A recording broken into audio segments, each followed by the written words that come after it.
Voilà, bonsoir à chacune et à chacun. C'est un plaisir de pouvoir vous accueillir pour la sixième soirée Les Crises de la foi. Mon nom est Serge Carrel, en tant que responsable du Free College, donc la formation d'adultes de la FRE, la Fédération romande d'Église évangélique, et aussi en tant que journaliste, j'anime ces soirées qui sont, rappelons-le, co-organisées avec le centre de formation ménonite du Binnenberg, que nous remercions ici pour ce partenariat qui est toujours sympathique à mener. Vous vous rappelez peut-être, si vous avez été là, que lors de notre dernière soirée, nous avons eu l'occasion de nous pencher sur une figure majeure de l'histoire de l'Église, sur François d'Assise et sur la manière dont il a vécu la quatrième phase des 5 phases de la vie spirituelle, sa crise existentielle. Aujourd'hui, nous allons aborder ensemble le chapitre 4 du livre Les crises de la foi, un chapitre qui est intitulé L'incertitude confiante, pardon. Alors, pour nous accompagner dans cette réflexion, Linda Hoyer et Louis Schweitzer, les deux auteurs du livre Les crises de la foi. Bonsoir Linda. Voilà, il faut juste réactiver ton micro. Désolé. Est-ce que ça marche? Vu que tu es aux Oui, États-Unis, on aime ça va. toujours bien vérifier que tout Bonjour marche plutôt de ma outre-Atlantique part, mais grâce à Zoom. C'est top que tu sois là. Merci beaucoup d'être là un peu au milieu de ta journée. Bonsoir aussi à toi, Louis. Bonsoir. Alors juste un petit rappel que je fais chaque fois. Donc si jamais dans le cadre des églises et des groupes, vous aviez un ennui technique pour que voilà votre soirée ne parte pas à volo, puis que vous soyez un peu penaud, comme on dit chez nous, devant l'écran, il y a la possibilité donc de gérer les choses par vous-même. Boris Creteny vient de mettre maintenant le lien URL donc dans la rubrique discussion réunion. Si jamais vous pouvez voilà cliquer sur ce lien et il y a l'accès à la vidéo ainsi que la possibilité de télécharger une fiche d'animation qui a été réalisée en son temps au sein de notre équipe dans la FRE. Alors, au niveau du déroulement de la soirée, ça va se dérouler un peu de la manière habituelle. Nous allons prier, puis nous visionnerons l'émission Vitamine B avec Louis Schweitzer autour de l'incertitude confiante. Je vous rappelle, hein, vous vous rendrez compte rapidement des choses, que cette interview a été réalisée voilà quelques années dans le cadre de l'émission Vitamine B. C'était sur Dieu TV. Après cela, on commencera l'animation à proprement dit en travaillant quelques questions tant avec Linda Hoyer qu'avec Louis Schweitzer. Puis dans un troisième temps, vous aurez la possibilité de poser les questions, de vous exprimer, de faire vos remarques, soit en intervenant en direct dans le cadre de la session, soit en écrivant vos questions dans la rubrique discuter. Et puis à la fin de notre échange, il y aura un petit mot de conclusion. Voilà, j'aimerais vous inviter à prier. Nous allons invoquer la présence du Seigneur dans le cadre de cette petite communauté d'apprentissage que nous constituons ensemble lors de cette soirée.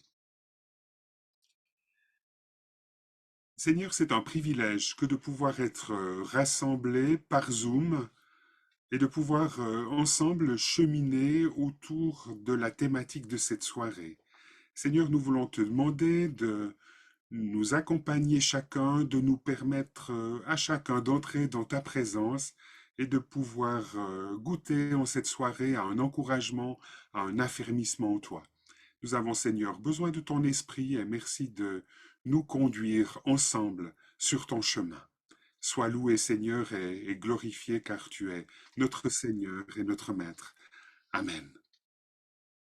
Voilà, c'est Boris Creteny qui, depuis Genève, il a une excellente connexion Internet, va maintenant diffuser la vidéo sur l'incertitude confiante.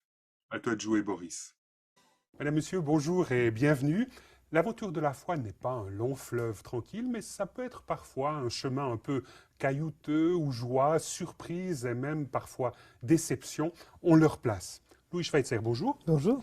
Alors, on a eu l'occasion avec vous et avec Linda Hoyer de parcourir quelques chapitres de ce petit livre Les crises de la foi. On a eu l'occasion de voir les 5 étapes de la vie spirituelle que vous mettez en avant: la rencontre de Dieu, l'apprentissage, le service, la crise existentielle et la fécondité. Alors aujourd'hui, on entre dans le chapitre qui suit, le 4e, où vous-même vous développez la thématique de l'incertitude confiante. Alors quel est le lien entre incertitude confiante et ces différentes phases de la vie spirituelle? Il me semble qu'au fur et à mesure de la vie spirituelle, on arrive souvent dans une situation assez confortable où on est rempli de certitudes. Alors ça dépend des milieux, ça dépend des gens aussi, mais et où on sait que Dieu va se comporter de telle manière, puisque nous nous comportons de telle manière, et que voilà, on sait comment est Dieu. Dieu veut toujours que ça se passe comme ça. Dieu nous a bénis jusque-là, donc il va continuer, etc. Et puis arrive un moment, ça c'est la crise dont vous avez parlé récemment, euh, où justement les choses ne marchent plus, où on ne reconnaît plus Dieu, où les choses qui ne devaient pas arriver arrivent, où l'absurde quelquefois, sous une forme ou sous une autre, hein, et quelquefois même dans le ministère, ce qui concerne directement Dieu, a priori, comme si Dieu ne prenait plus soin de ses intérêts tels que nous les imaginons en tout cas, et où tout s'écroule. Et donc tout ce qui était nos certitudes bien rassurantes disparaissent. Reste à voir ce qu'on va faire avec cette absence de certitude. Donc là, c'est effectivement le thème de l'incertitude Oui. confiante. Et vous la rattachez, cette incertitude confiante, à la figure très connue d'Abraham. Et nous allons lire ensemble un passage tiré de la Genèse, au chapitre 12, les versets 1 à 4. Le Seigneur dit à Abraham: Va-t'en de ton pays, du lieu de tes origines et de la maison de ton père, vers le pays que je te montrerai. Je ferai de toi une grande nation et je te bénirai. Je rendrai ton nom grand et tu seras une bénédiction. Je bénirai ceux qui te béniront. Je maudirai celui qui te maudira. Alors, ce qui surprend à la lecture de ce récit biblique, c'est d'une part la brièveté du récit, et puis le fait que Dieu parle, et on a un homme perdu au fin fond de l'Irak actuel qui se met en route, un homme qui devient une sorte de migrant. Alors qu'est-ce qui vous paraît aujourd'hui digne d'intérêt dans cette trajectoire de vie? Alors, ce que je trouve intéressant dans cette incertitude confiante, c'est que pour nous, il nous faut malheureusement souvent un épisode difficile pour entrer là-dedans. Justement, je vous parlais de certitudes qui s'écroulent. Le problème, c'est que nous nous rendons compte, me semble-t-il, après coup, que ce à quoi nous n'avons accédé que par une crise, une difficulté, etc., en fait, est une situation assez normale de foi. Et là, de manière assez surprenante par rapport à la vie d'Abraham, on a l'impression que c'est tout au début de Oui. sa rencontre de Dieu que finalement il goûte à cette incertitude confiante dont vous parlez. Il ne sait rien, il n'a aucune garantie, il a juste une parole et une promesse, et on lui dit de partir, de laisser tout ce qui est derrière lui et de partir sans savoir où il va, en faisant juste confiance à Dieu. Oui, mais en fait, aujourd'hui, lorsque quelqu'un vous dirait quelque chose de comparable, tout de suite à l'esprit, on aurait que c'est un fou, Oui. ou qu'alors que c'est une sorte d'illuminé à la Jeanne d'Arc. Oui, parce que notre culture va à l'extrême inverse de ça. Nous avons besoin d'assurance. Économiquement, c'est quelque chose de florissant. Surtout en Suisse. Alors peut-être, mais même je crois. Mais on a toujours besoin, au fond, de sécurité, d'assurer ses arrières, etc. Or, il me semble que quelque part, d'une part, dans la foi, et là on le voit avec Abraham, le fait d'écouter une parole et de se mettre en route sur cette parole sans sécurité, c'est la condition même de la foi. C'est pas pour rien qu'Abraham est considéré comme le père des croyants. Mais en même temps, ce qui m'a beaucoup frappé, c'est de me rendre compte que cette incertitude, elle est la réalité humaine. Fondamentale. Fondamentale. Je viens ici en voiture, il suffit de rien, d'une attention d'une voiture qui vient en face, pour que les choses basculent.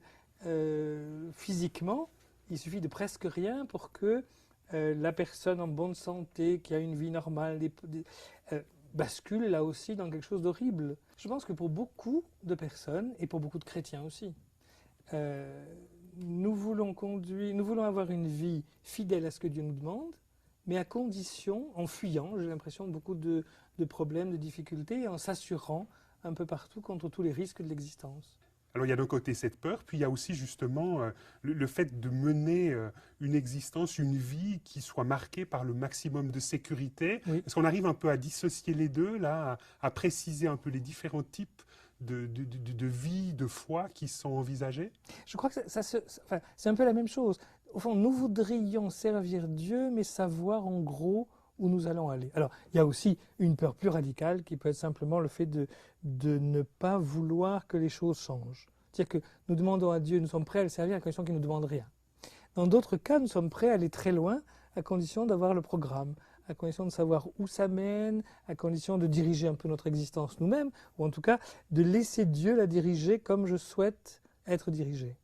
Et vous évoquez la possibilité d'une troisième manière de conduire sa vie, et vous parlez d'une sorte de manière évangélique. Alors qu'est-ce que vous entendez concrètement Mais par là? c'est justement cette incertitude confiante, c'est-à-dire que on ne fait plus confiance. Vous savez, nous fonctionnons sur la confiance. Je crois que nous ne pouvons vivre, je vais dire Dieu merci, c'est comme ça en tout cas, nous ne pouvons vivre que parce que nous faisons confiance à la vie, à Dieu, etc. La question c'est de savoir à quoi ou à qui nous faisons confiance. J'ai l'impression par exemple que souvent dans la foi même, nous plaçons notre confiance ailleurs qu'en Dieu. Quand nous disons, Donc dans une doctrine, par exemple? alors ça peut être dans une doctrine, ça peut être dans telle action de Dieu. Je suis malade. J'ai confiance que Dieu va me guérir. Ce qui est plutôt une bonne chose. Ce qui est plutôt une bonne chose. Mais ce qui peut être l'occasion d'une crise quand il ne me guérit pas. Est-ce que j'ai confiance dans le fait que Dieu veut guérir? Mais ça reste toujours une parole, ça reste quelque chose de flou. Je n'en sais rien au fond. Ou bien est-ce que j'ai confiance en Dieu? Et pour moi, la foi au sens radical du terme, c'est faire confiance en Dieu, c'est faire confiance en l'amour de Dieu. Mais beaucoup d'autres sécurités, beaucoup d'autres certitudes, au fond, disparaissent parce que je n'en sais rien. Est-ce que Dieu peut guérir? Oui, je n'en doute pas. Est-ce que Dieu veut guérir? Je n'en sais rien. Et si je dis, a priori, j'ai reçu une parole, ou si tel ami, prophétiquement, ou je ne sais pas, m'a donné une parole, ou est-ce que j'ai trouvé une parole dans la Bible, je pourrais toujours me dire, au fond, il m'a dit ça, mais pourquoi m'a-t-il dit ça? Est-ce que c'est le Saint-Esprit qui lui a fait dire ça, ou est-ce que c'est sa bienveillance à mon égard qui lui fait dire ça? Si je suis frappé par une parole dans l'Écriture, je sais qu'il y a quelques versets plus loin, ou quelques pages plus loin, d'autres paroles que je n'ai pas choisies, mais qui auraient pu aussi. Donc il me semble que la véritable foi, et je crois que c'est celle d'Abraham, c'est celle qui fait confiance à Dieu, quelles que soient les circonstances. Mais c'est assez redoutable parce que finalement, c'est une sorte de destruction de toutes les sécurités que l'on pourrait avoir envisagées, qu'elles soient même au niveau de la foi chrétienne, au niveau de certaines doctrines, mais on peut penser aussi à tout ce qui est bien matériel, à tout ce qui est carrière professionnelle, statut, etc., qui, quand même, dans la constitution de notre identité, sont souvent des éléments sur lesquels on construit. Bien sûr. C'est bien pour ça que très souvent cette incertitude surgit à cause d'un problème, parce que nous n'avons aucune envie. Mais quand il me semble que Paul est un bon exemple quand il dit « j'ai appris à me contenter de la situation dans laquelle je suis, j'ai appris à être dans l'abondance et être dans le manque ». Et au fond, voilà, il accepte, parce qu'il a une confiance radicale dans le Christ. Et donc, à cause de ça, il sait que Dieu va le conduire sur des chemins quelquefois très confortables. Il va se réjouir et rendre grâce à Dieu pour ces chemins confortables, d'autres des chemins très peu confortables. Mais il me semble qu'il y a au-delà du chemin une confiance radicale en Dieu lui-même, en son amour, qui ne dépend pas des conditions extérieures. Est-ce que pour vous, personnellement, atteindre cette conscience de l'incertitude confiante a été quelque chose de facile à découvrir, à pratiquer? Je crois que c'est jamais facile à découvrir, parce que justement, on n'en a pas envie. Et en général, on le découvre à cause de quelque chose. On le découvre en général quand quelque chose ne marche pas. Hein, quand les sécurités disparaissent ou quand les certitudes s'ébranlent, alors on se rend compte de ça. Mais après, est-ce que c'est... En même temps, ça aussi, si j'ose dire, un bon côté. Parce que je crois que ça donne à la fois une liberté plus grande, et puis on se rend compte aussi que d'une certaine manière, le monde devient plus léger. Qu'est-ce que vous avez dû abandonner pour entrer dans cette incertitude confiante? Oui, ça c'est toujours un peu de la confession qui irait un peu au-delà, mais il me semble que le danger, par exemple, si vous passez par un deuil, ou si vous passez par une crise existentielle grave, en général, ce que vous aviez prévu, envisagé, ce que vous aviez imaginé pour l'avenir, peut-être pour le ministère, finalement disparaît d'une certaine manière, parce que les certitudes qui étaient les vôtres n'ont plus lieu d'être. Et forcément, il me semble que ça remet en cause beaucoup de choses. Alors, des choses positives et négatives. Le côté négatif, c'est l'absence de sécurité. On se retrouve un peu comme dans le vide. Hein. Et donc, Et on a peur souvent de ce vide. bien sûr, on n'a pas du tout envie. C'est bien pour ça qu'on a besoin d'y être amené d'une certaine manière. Mais en même temps, il y a aussi une dimension de liberté. On s'aperçoit que des choses qui nous paraissaient contraignantes avant ne le sont plus. C'est tellement courant. La plupart des gens ont besoin d'être sûrs qu'à certains endroits, on a besoin d'eux et qui sont indispensables. Et puis, il suffit qu'ils aient un problème de santé, ils ne sont plus là, le monde continue à tourner et en général, le ministère qui était Aussi là, bien. oui, et peut-être même mieux parce qu'on a besoin de renouvellement. Et donc, on s'aperçoit que des endroits où on croyait être indispensables ou des choses qui dans notre vie étaient indispensables ne le sont plus. Et d'une certaine manière, je crois que ça donne aussi une certaine liberté, liberté de la foi, justement. Cela dit, je crois vraiment par expérience qu'il ne faut pas croire qu'une fois qu'on a vécu ça, on est dans cette liberté, dans cette certitude confiante et on y reste. La pesanteur nous fait retrouver des marques, des sécurités, et je crois qu'il y aura probablement à recommencer. Donc c'est pas une sorte de condition qui serait réservée à une élite. Non, On aurait atteint ce statut du tout. et on y resterait pour l'éternité. D'une part, je crois que ça peut être donné malheureusement ou heureusement, je ne sais pas, à n'importe qui, et d'autre part, on n'y reste pas. Combien de fois dans la vie chrétienne on se dit, voilà, maintenant j'ai atteint ça, je sais telle chose, j'en suis sûr maintenant, j'ai fait cette expérience, et voilà. Et puis en fait, la mémoire, combien de fois par exemple vous avez une expérience de Dieu forte, et vous dites, là maintenant je sais, je peux me bâtir là-dessus. Et puis avec le temps, elle commence à s'estomper doucement, on se rappelle, mais après tout, est-ce que c'était vraiment sérieux? Est-ce que c'était une illusion? J'ai l'impression qu'il faut toujours recommencer. On ne peut jamais se dire nous sommes arrivés définitivement. C'est peut-être aussi ça l'incertitude confiante. C'est que ce qui est le cœur et qui permet de traverser, je pense, les difficultés, c'est justement cette sorte de confiance, non plus en quelque chose, en telle parole, en telle promesse, mais en Dieu lui-même et en son amour. Et ça, je crois que c'est l'essentiel. Donc on a vraiment une sorte d'épuration de, de la foi qui devient une sorte de face à face avec la personne même de Dieu. Je crois, Ce oui. qu'elle devrait être peut-être dès Oui, oui. l'origine. Alors, ça n'enlève pas qu'il y ait des certitudes et qu'il y ait des convictions et doctrinales et autres. Simplement, je veux dire, elles n'ont plus le même poids, elles n'ont plus la même place. Et quelquefois, effectivement, c'est l'image même de Dieu que notre vie fait évoluer parce qu'on se rend compte que on n'imaginait pas que Dieu puisse permettre cela ou envisager ça. Et puis voilà, finalement, on se rend compte que ça se passe comme ça. Madame, Messieurs, merci d'être... Voilà, merci beaucoup Boris pour la diffusion de cette vidéo. Je vous invite à reprendre un peu certains éléments pour parvenir un peu à bien caler l'ensemble de la représentation. Alors, Louis Schweitzer, Louis, dans ton livre à toi et à Linda, vous forgez ce terme hein, d'incertitude confiante. Et en y réfléchissant un petit peu pour préparer cette soirée, je me suis demandé finalement par rapport à certaines formules qu'on trouve beaucoup dans le milieu évangélique, où on dit par exemple qu'il y a des gens qui vivent par la foi.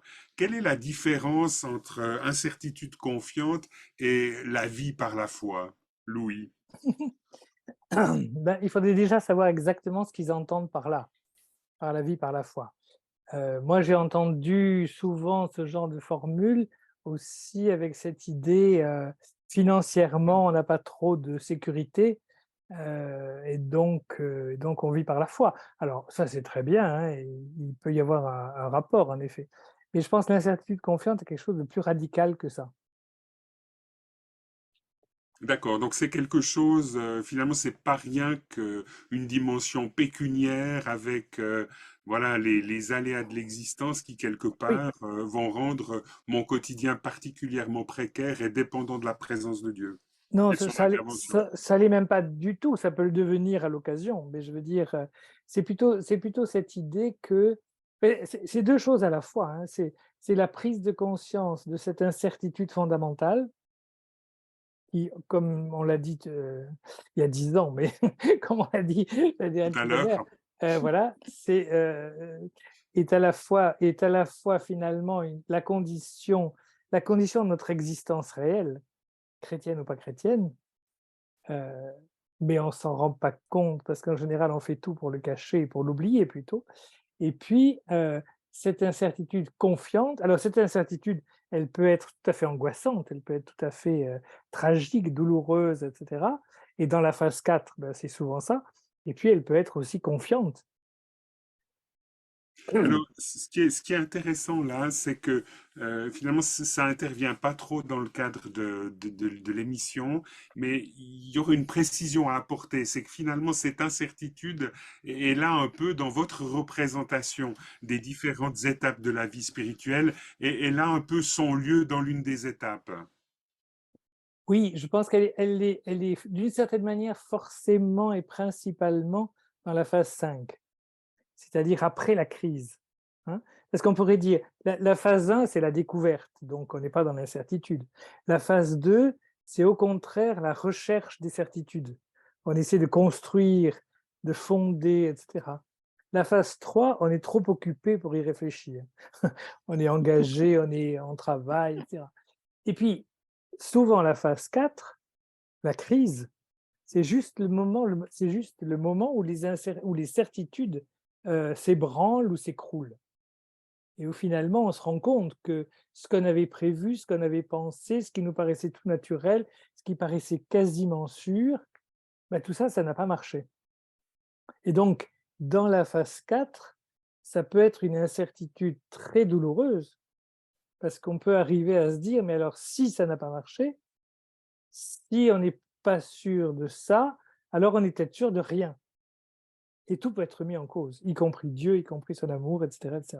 Et puis quand on arrive dans la phase 5, justement où ça s'apaise, où on retrouve d'une certaine manière cette confiance en Dieu, même si c'est un peu différent, là on garde cette incertitude, ou en tout cas il faudrait, si on veut être lucide, garder cette incertitude, mais qui est beaucoup moins angoissante parce que en même temps, il y a cette foi en Dieu, en son amour. Il y a quelqu'un qui est là, il y a la confiance qu'on peut faire à Dieu. D'où l'appellation incertitude confiante C'est ça. et incertitude douloureuse par rapport à la phase 4. Oui, c'est ça, tout à fait. Louis, lorsque tu as écrit ce quatrième chapitre, donc c'est toi qui l'as écrit, est-ce que tu serais d'accord de dire un peu dans quelles circonstances tu as écrit ce chapitre-là? Parce que j'ai comme l'impression quand même que ça montre par rapport à des personnes qui se diraient, mais finalement, est-ce que moi j'ai vécu, voilà, et c'est cette incertitude confiante, bon, je suis appelé à la vivre, mais finalement, bon, quand je regarde ma vie, elle s'est un peu écoulée sans trop de difficultés. Et finalement, j'ai jamais connu une crise à ce point-là marquée. Est-ce que Oui, tu serais d'accord de poser un peu le cadre et de donner une sorte de témoignage un peu tu d'une posais déjà la circonstance? question. Tu posais déjà la question la dernière fois, tu as remarqué. Tu es persévérant, c'est tout à ta gloire. Euh, oui, écoute, ce que j'ai remarqué avec étonnement, en fait, j'étais persuadé que l'expression incertitude confiante, je l'avais pensé à ce moment-là. En fait, non, je me suis aperçu après que c'était déjà dans un petit texte que j'avais écrit bien plus tôt, voilà, et plutôt lié à Abraham qu'à une question existentielle, personnelle, quelconque. Là, le texte, effectivement, il a été écrit après un deuil, hein, donc j'ai perdu ma première femme de maladie, et il a été écrit au moment où justement, je dirais pas je sortais de ce deuil, mais où les choses s'apaisaient, hein. Parce que là aussi, c'était une période, surtout quand on est dans des milieux chrétiens et quand on est dans des milieux où il y a aussi bien des évangéliques bien classiques et puis des charismatiques, et qu'on a beaucoup d'amis dans tous ces milieux-là, finalement, nous avions entendu plein de prophéties, plein de paroles sur la guérison, sur la certitude qu'elle était déjà quasiment guérie ou elle était même déjà guérie, etc., etc. Et puis on a prié pour elle, l'Église a prié pour elle, enfin, voilà, des gens ont prié pour elle. Et puis elle est décédée, j'allais dire normalement de sa maladie. Enfin, et, et c'est vrai que là, ben voilà, il y a beaucoup de choses qu'on commence à remettre en cause là, hein, parce que pourquoi, voilà.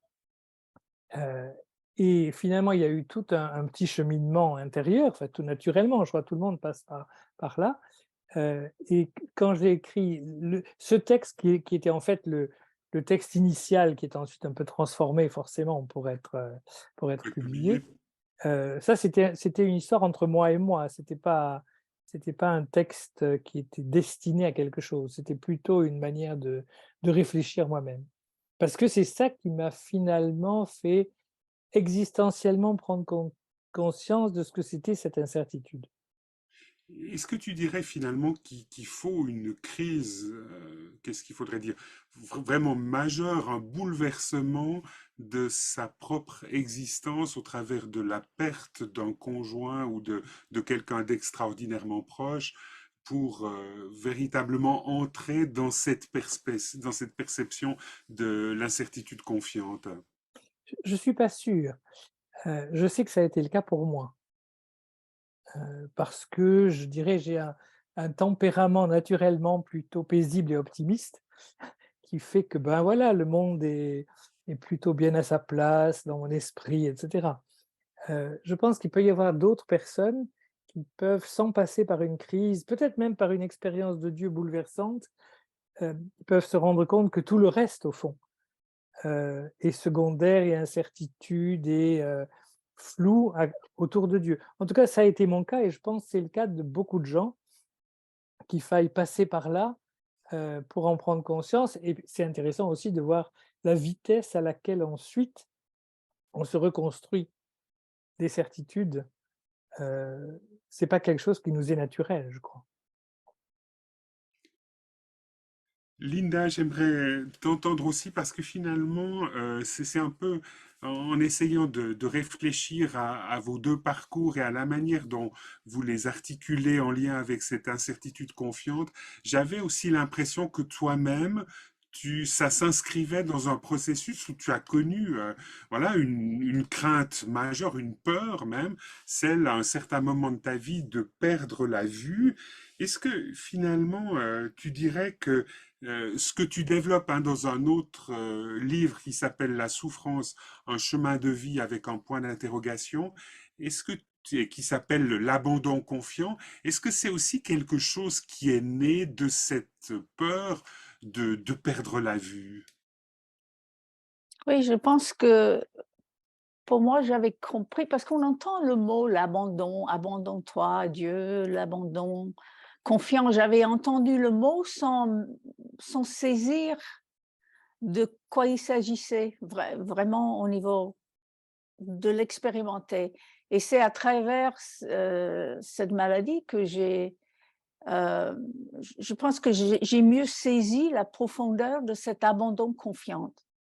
Alors, si tu avais en deux mots à dire, comment est-ce que tu articules incertitude confiante, donc qui est un concept plutôt travaillé et mis en place par Louis, et abandon confiant, euh, qu'est-ce que tu dirais? Bah, c'est pas exactement la même chose. Pour moi, l'incertitude confiante, c'est la capacité d'accepter que la vie soit incertaine et puis la vivre avec confiance en Dieu seul, sans gommer l'incertitude, sans une peur paralysante, sans croire que puisque j'ai confiance en Dieu, il va me débarrasser de l'incertitude. Donc pour moi, c'est ça l'incertitude confiante. L'abandon confiant, pour moi, consiste à 2 mouvements ou 2 actes que nous posons, des actes, pas du tout passifs, mais choisis, délibérés, actifs. C'est d'abord lâcher prise et puis se remettre soi-même entre les mains de Dieu. Alors, si tu pouvais en deux mots, donc lâcher prise, c'est un concept qu'on entend beaucoup en Suisse romande, notamment en lien avec une dame qui s'appelle Rosette Poletti. Qu'est-ce que ça veut dire concrètement lâcher prise? Si on reprend l'exemple de ta peur de la cécité. Bah, c'était de lâcher d'abord j'avais besoin de comprendre pourquoi ça m'arrive, qu'est-ce que Dieu veut là-dedans. Donc c'est au niveau compréhension, il fallait lâcher le fait que j'avais besoin de comprendre et il fallait lâcher cette compréhension. Mais c'est aussi, peut-être lâcher dans un sens le fait que j'accepte ce qui arrive, que ce soit l'aveuglement ou retrouver la vue. Donc ça peut être beaucoup de choses, hein, lâcher, mais c'est cette idée de lâcher, mais ce que j'avais pas compris, parce que pour moi, si je lâche prise, j'étais dans le vide et c'est là où j'ai compris, où je saisis que c'est 2 mouvements. C'est lâcher prise, mais c'est aussi, m'abandonner, heu, à avec confiance en Dieu. C'est la confiance, en Dieu, qui n'est pas le vide. Et là, tu dis dans ton petit livre qu'il y a eu des moments où il y a, dans ces circonstances-là, des moments de lutte avec le Seigneur, où finalement, d'un côté, il y a cette acceptation de la situation, ce lâcher-prise, comme tu dis, et de l'autre, il y a toujours cette demande, mais Seigneur, fais quelque chose pour moi, interviens. Oui, je pense qu'on peut exprimer, continuer à exprimer notre désir de ce qu'on aimerait, mais il faut, je dirais, il faut le faire avec la main ouverte et pas beaucoup de colle sur la main, si je peux utiliser une image. Euh, on peut l'exprimer. Dieu, Jésus-Christ l'a fait quand il dit éloigne de moi cette coupe.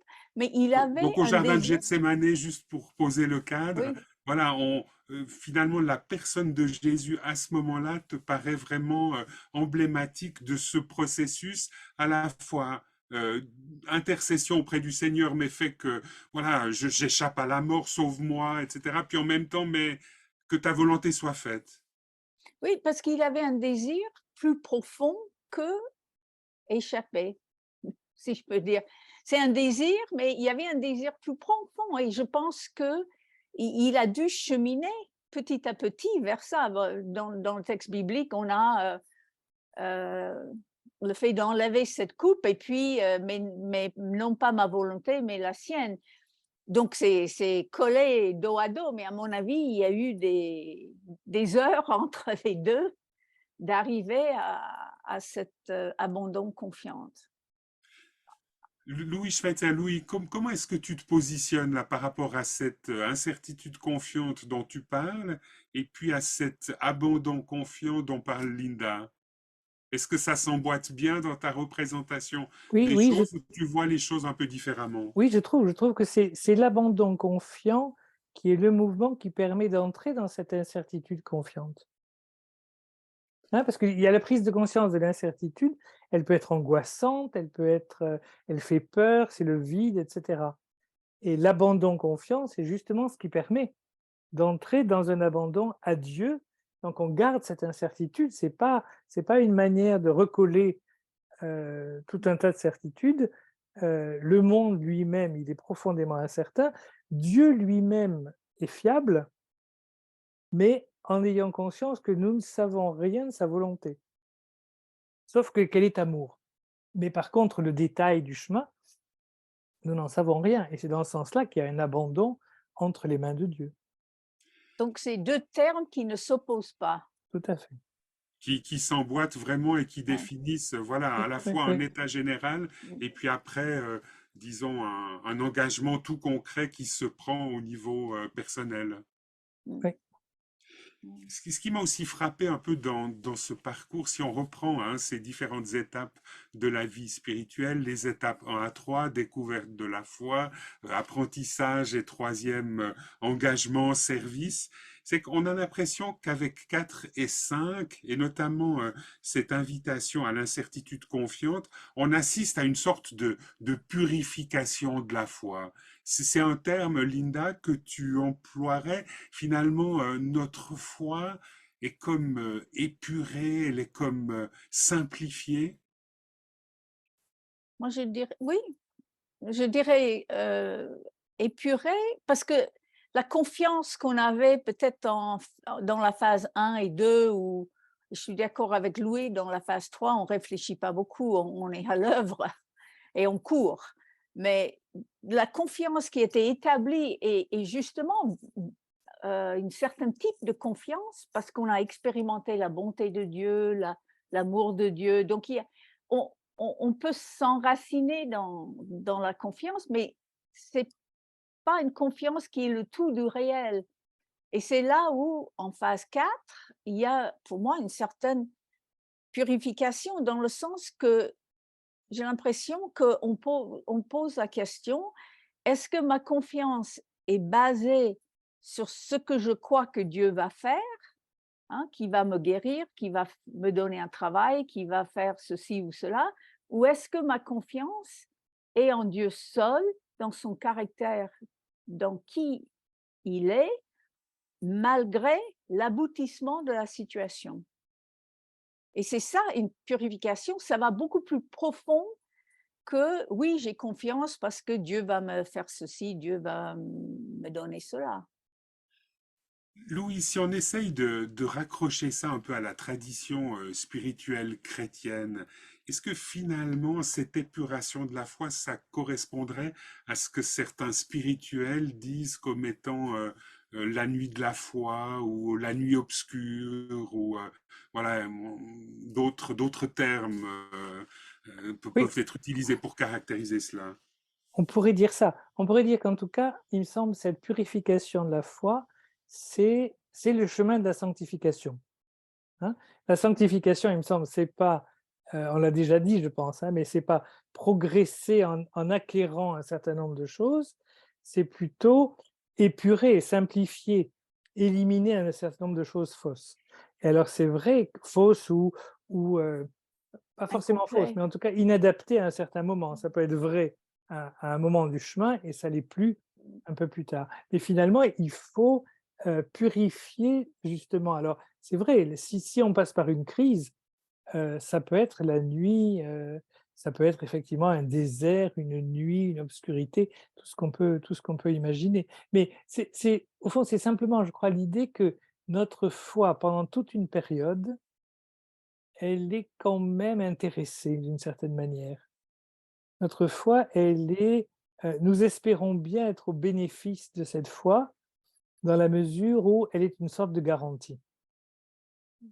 Hein, je pense que c'est courant cette manière de faire où, vous prenez votre voiture, vous priez, 30 secondes ou 10 secondes avant de démarrer et vous avez une sorte intérieurement de certitude qu'il ne va rien vous arriver parce que vous avez prié ces 10 secondes. Et donc la foi, elle devient un peu oui, une garantie pour soi, enfin un avantage qu'on peut tirer de cette relation à Dieu. Et j'ai l'impression que la purification de la foi, heu, c'est une purification qui va vers Dieu est et ça suffit.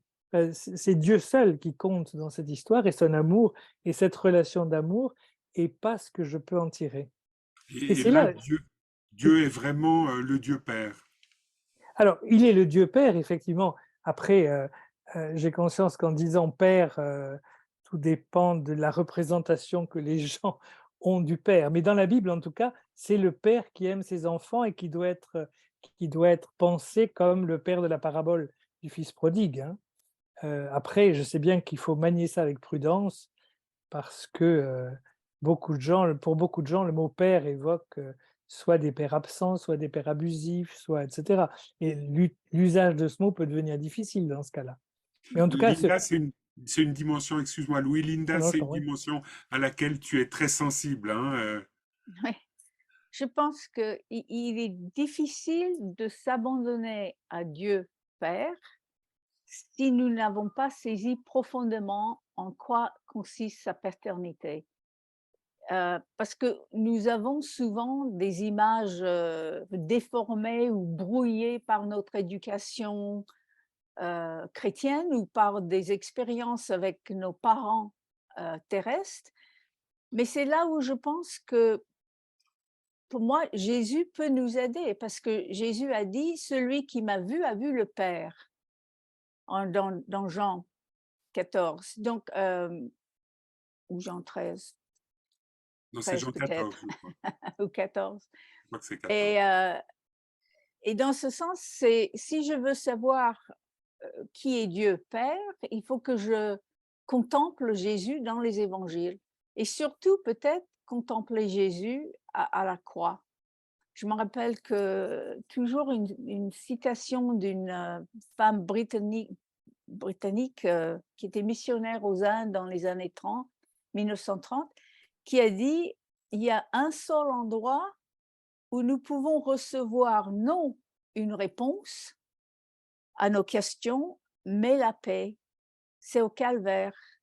Un Dieu qui aime de cette façon-là est digne de ma confiance dans cette circonstance précise. Et c'est là où on voit cet amour du Père, mais surtout l'amour de Jésus, et un Dieu qui aime comme cela est digne de ma confiance. Donc là, finalement, pour toi, ce qui est important, si on a une image du Père brouillée, c'est de se raccrocher à la personne de Ouais. Jésus et de voir la manière dont Jésus nous aime, qui quelque part est vraiment exemplaire de cet amour du Père. Oui, c'est ça, c'est de contempler Jésus dans les évangiles, de passer du temps dans les évangiles. Donc, Si oui, j'ose, si volontiers, j'ose Louis. une parenthèse, non seulement je suis d'accord avec ce que vient de dire Linda, mais j'ai l'impression qu'on pourrait appliquer ça à beaucoup d'autres choses. Quand nous parlons tout le temps et sans l'ombre d'un problème du Seigneur, euh, dans nos langages, le Seigneur, c'est le Seigneur du château, c'est le Seigneur puissant, c'est le Seigneur, etc. Quand on pense à la manière dont nous parlons à Dieu ou dont nous parlons de Dieu dans nos cantiques, il y a plein de choses. Tu es fort, tu es puissant, etc. Oui, oui, tout ça c'est juste, mais tout ça aussi a besoin d'être purifié, Mmh. je crois, par l'image de Jésus, parce qu'on véhicule plein de choses. Ce Euh, sont des anthropomorphismes un peu piégés. Ouais. oui, parce que quelquefois, je crois que nous véhiculons des choses d'une certaine manière peu chrétiennes là-dedans. Alors, juste, quand on se trouve dans cette dynamique, et puis là, c'est peut-être à toi, Linda, que j'aimerais adresser cette question, quand on se trouve dans cette dynamique d'incertitude confiante, finalement, la suite de la démarche, la suite du processus, c'est quoi? Comment est-ce qu'on avance? Bah, je trouve que ce soit l'incertitude confiante ou l'abandon confiant, c'est un chemin, c'est un processus et souvent ça je parle surtout de l'abandon confiant, ça débute par la révolte, des questions, la colère et puis ça on chemine et puis c'est un oui calculé, dans le sens quel est le retour sur l'investissement et en marchant. Dieu, moi je te fais ça si toi tu me fais ça.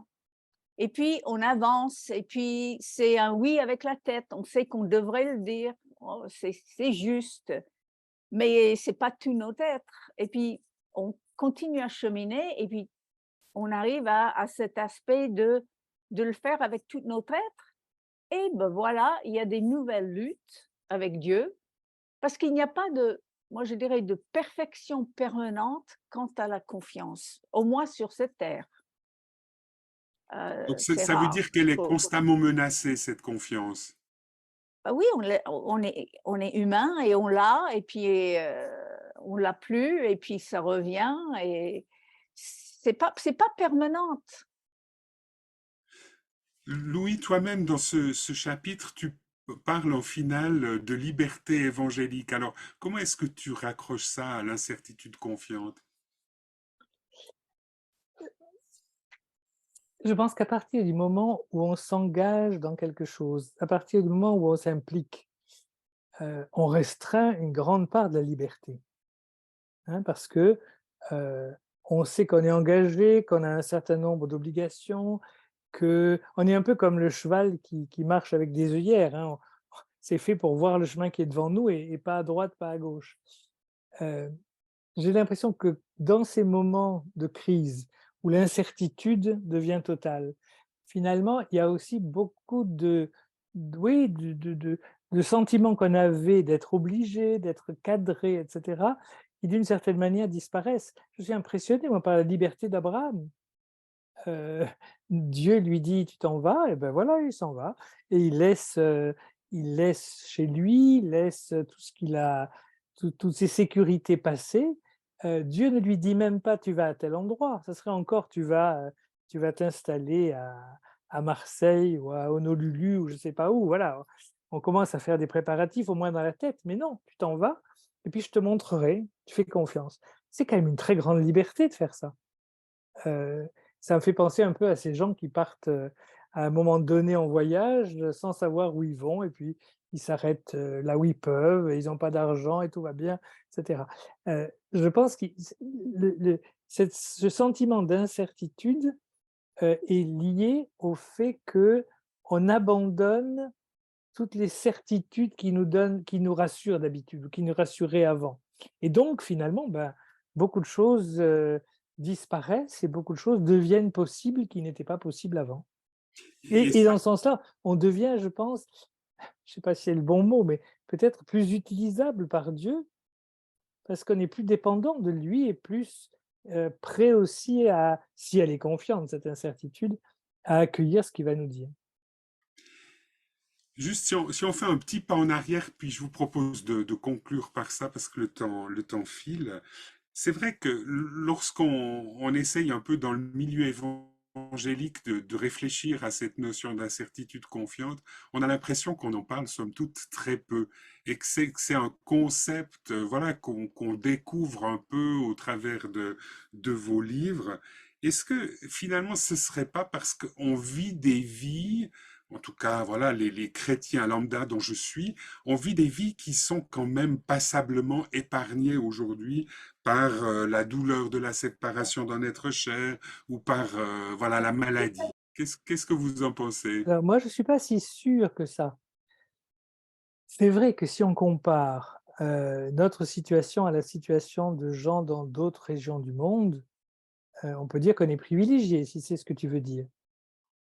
Mais en même temps, si tu reg je suis sûr que si on regardait les vies de chacune des personnes qui sont sur le Zoom là, le deuil, la maladie, le chômage, l'échec, ç ça fait partie de la vie normale, je crois, quelle que soit la personne, quel que soit son niveau social, quel que soit, Mmh. nous sommes assez égaux devant ça, même s'il y a des drames beaucoup plus forts que ce que la majorité des chrétiens évangéliques d'Occident vivent, mais quand même, et il suffit de remonter quelques décennies en arrière, si on pense aux guerres et cetera, au fond, moi je pense que dans le milieu évangélique, on n'en parle peut-être pas trop aussi, je ne sais pas si on en parle plus dans d'autres milieux d'ailleurs, hein, donc c'est pas, mais peut-être parce que nous sommes assez centrés